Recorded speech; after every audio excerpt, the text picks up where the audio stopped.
Chris Hardwick, the founder of Nerdist and host of AMC's Talking Dead, has denied allegations that he abused and blacklisted his ex-girlfriend, cosplayer Chloe Dykstra. Dykstra published a lengthy essay on Medium on Thursday, alleging that she was subjected to sexual assault and controlling behaviour over the course of a 3-year relationship. She did not name Hardwick, but offered sufficient details that he was quickly identified.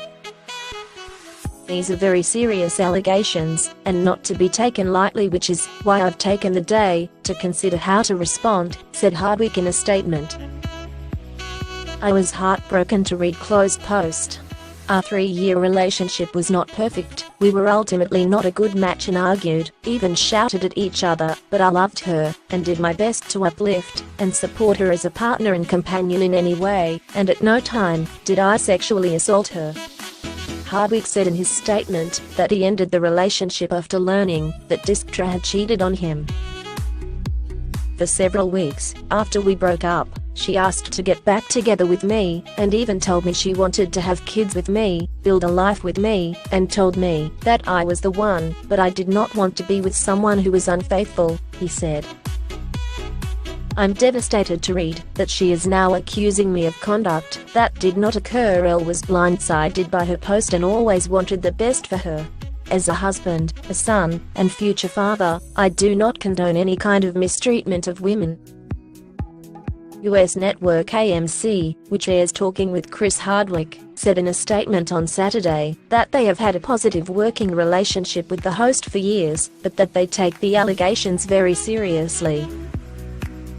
"While we assess the situation, Talking with Chris Hardwick will not air on AMC, and Chris has decided to step aside from moderating planned AMC and BBC America panels at Comic-Con International in San Diego next month," said AMC in the statement. NBC, for whom Hardwick hosts The Wall, also released a statement Saturday using very similar language as AMC, characterizing its relationship with Hardwick as positive, and writing that they take allegations of misconduct very seriously. Production on The Wall does not begin until September, and in the meantime we are continuing to assess the situation, and will take appropriate action based on the outcome, NBC said in the statement. Hardwick launched the Nerdist podcast in 2010, and built it into the digital network Nerdist Industries, which was sold to Legendary Entertainment in 2012. He recently separated from Legendary to launch a rebranded podcast called It10T. In a statement on Friday, Legendary distanced itself from Hardwick, and said that references to his role as the founder of Nerdist would be scrubbed.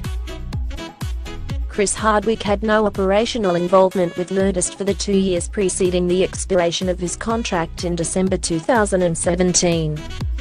He no longer has any affiliation with Legendary Digital Networks, the company said. The company has removed all reference to Mr. Hardwick even as the original founder of Nerdist pending further investigation. Nerdist responded, "Like you, we were shocked to read the news this morning. Nerdist prides itself on being an inclusive company made up of a positive, diverse community of people who come together to share and discuss the things we love. That type of behavior is contrary to everything we stand for and believe in, and we absolutely don't tolerate discrimination, harassment, and other forms of abuse." Nerdist also included numbers for sexual assault hotlines in its statement. Last year, Hardwick formed a new production company, Fish Ladder, signing a first-look deal at AMC Studios.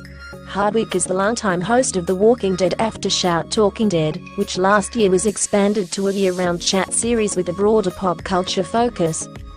He also hosts NBC primetime game show The Wall, which he executive produces alongside LeBron James. In her essay, Dykstra said that her ex-boyfriend was emotionally abusive. She also said that she was coerced into having sex with him whenever he wanted. She said that he laid down rules for her social interactions, isolating her from her friends and other sources of support. During the relationship, she said she became anorexic and had an ectopic pregnancy. Shortly after surgery, she said that her ex asked the doctor, "When do you think I can have sex with her again?" She said she left him after 3 years, only to have him blacklist her in the industry. Because of my leaving him for someone else, he made calls to several companies I received regular work from to get me fired by threatening to never work with them, she wrote. He succeeded. I was blacklisted. At her lowest point, she said she contemplated committing suicide by jumping off a 101 freeway overpass.